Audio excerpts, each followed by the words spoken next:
Silu bus stop पर खड़े होकर अपने जीजा शिवांशु को फ़ोन कर रही होती है और कहती है, अरे जीजू, मेरे कॉलेज की कब की छुट्टी हो गई है।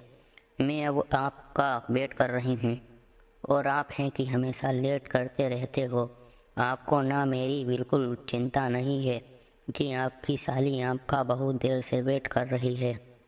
अरे साली जी, ऐसी कोई बात नहीं है। वो तुम्हारी दीदी है ना। वो मुझे कोई ना कोई काम में लगा ही रखती हैं।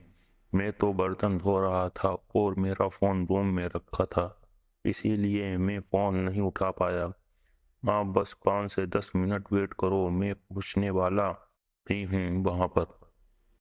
क्या 5 से 10 मिनट और वेट करूं जीजू? आपका दिमाग तो नहीं खराब है? एक काम करो, आप मत ही आओ, मैं खुद ही आ जाऊंगी। अरे नहीं नहीं, मेरे होते हुए आपको धक्के खाने की कोई ज़रूरत नहीं है। वैसे भी जमाना सही नहीं है, बस कर लड़के छेड़खानी करते रहते हैं। कहीं तुम्हारे साथ कर दी तो तुम्हारी दीदी तो मुझे मार ही डालेगी। तुम वहीं रुको, मैं आता हूँ। थोड़ी देर बाद शिवांशु उसके बस स्टॉप पर जाता है जहां सीलू उसका वेट कर रही थी।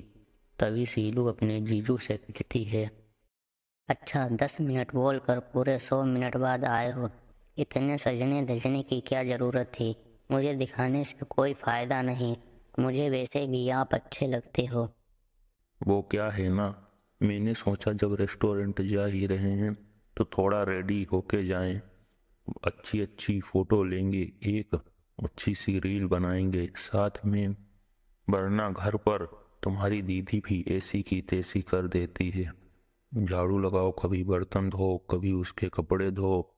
दिमाग खराब कर रखा है तुम्हारी दीदी ने तो।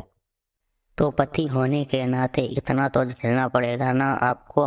शुक्र मनाओ कि वो दीदी हैं। कहीं मैं आपके पल्ले पड़ जाती तो आपकी तो ऐसी की तैसी हो जाती। अगर आप हमारी पत्नी होती तो आपको तो हम हंसते हंसते झेल लेते, फिर तो किसी चीज का गम ही नहीं था। अच्छा, आप बहुत शरारती हो गए हो। जीजू चलो अब यहाँ से चलो, मूवी देखने चलते हैं। मेरा मन कर रहा है कोई अच्छी सी मूवी देखें। सीलू बस स्टॉप पर खड़े होकर अपने जीजा शिवांशु को फोन कर रही होती है और कहती है, अरे जीजू, मेरे कॉलेज की कब। थोड़ी देर बाद सीलू और शिवांशु मूवी देखने चले जाते हैं। तो वहीं दूसरी तरफ शिवांशु की बीवी शिवांशु और शीलू का वेट कर रही होती है। वह बार बार शिवांशु और शीलू को कॉल करती है, पर दोनों कॉल ना उठने पर गुस्से से लाल पीली हो रही थी। थोड़ी देर बाद शिवांशु शीलू को लेकर घर आ जाता है। तभी शिवांशु की पत्नी चंपा गुस्से से सुनाते हुए कहती हैं, तुम दोनों को मेरी चिंता ही नहीं है। मुझे इस बात का जवाब दो, मैं कब से कॉल कर रही हूँ, दिखाई नहीं देता? क्या फ़ोन में वजन बढ़ गया है जो उठता नहीं है? बताओ, क्या कर रहे थे दोनों? अरे यार, तुमको तो पता है ना, नोएडा में कितना ट्रैफिक है, तभी कॉल नहीं उठा पाई होगी। तो इसमें इतना चिल्लाने वाली क्या बात है। चिल्लाने वाली क्या बात है?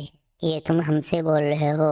अगर मैं भी तुम दोनों की तरह करूं तो तुम दोनों को कैसा लगेगा बताओ? मैं भी कॉल ना उठाऊं तो क्या सोचोगे तुम? अब हमसे बोलने की कोई ज़रूरत नहीं है और मेरे कमरे में भी मत आ जाना, समझे? इतना कहकर चंपा वहां से चली जाती है और अपने कमरे में जाकर बैठ जाती है।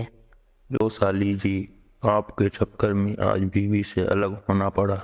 इतनी बड़ी सजा दे दी आज हमारी पत्नी ने, हमको तो अब नींद भी नहीं आएगी। कोई बात नहीं जीजू, इन दोनों जाकर दीदी को मना लेंगे।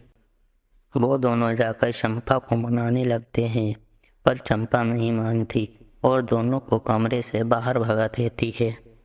अब क्या करें साली जी, मेरी बीवी ने तो बाहर भगा दिया। अब तो हमको नींद भी नहीं आएगी। क्यों जीजू, नींद क्यों नहीं आएगी?